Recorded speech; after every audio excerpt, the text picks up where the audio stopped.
აფხაზეთის მეორე საჯარო სკოლის მიმდებარე ტერიტორიაზე ხის დარგვის საერთაშორისო დღისადმი მიძღვნილი გამწვანების აქცია გაიმართა. აქცია აფხაზეთის ავტონომიური რესპუბლიკის ფინანსსა და ეკონომიკის სამინისტროს ორგანიზებით მოეწყო.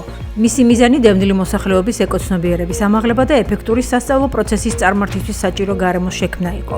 გამწვანების აქციაში მონაწილეობა მიიღეს აფხაზეთის ავტონომიური რესპუბლიკის ფინანსსა და ეკონომიკის მინისტრმა ლევან თევზაიამ, განათლებისა და კულტურის მინისტრმა ნანა გაბელიამ და აფხაზეთის მეორე საჯარო სკოლის მოსწავლეებმა. ამ დღესთან დაკავშირებით აფხაზეთის ნომერ მეორე საჯარო სკოლაში ჩვენ მოვაწყოთ გამწვანების აქცია. აქციის მიზანს წარმოადგენს ჩვენი მოსწავლეების ეკოცნობიერების ამაღლება და სასწავლო პროცესის ეფექტიანი წარმართვისათვის შესაბამისი გარემოს შექმნა.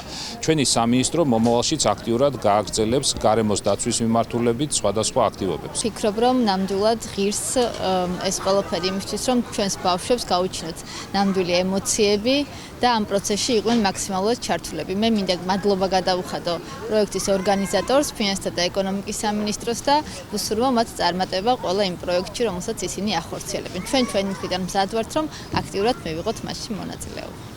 ძალიან მნიშვნელოვანი დღევანდელი დღე, ეს არის გამწვანების საერთაშორისო დღე, რომელშიც აფხაზეთის მეორე საჯარო სკოლა აქტიურად არის ჩართული. ჩვენ მაქსიმალურად ვეცადეთ, რომ აგოთისებინა ჩვენი ტერიტორია და გამოგვეყენებინა გამწვანებისთვის. მოსწავლეები, მშობლები, კოლექტივი აქტიურად იყვნენ ჩართული. მოსწავლეები რამდენიმე კვირის განმავლობაში ემზადებოდნენ ამ დღისთვის და საბოლოო სახით ჩვენ გვაქვს დაახლოებით 40-მდე სხვადასხვა ჯიშის ხე დარგული, მათ ჩვენი პატარ-პატარა სახელები უკვე დავარქვით, მოუვლით მთელი პერიოდის განმავლობაში.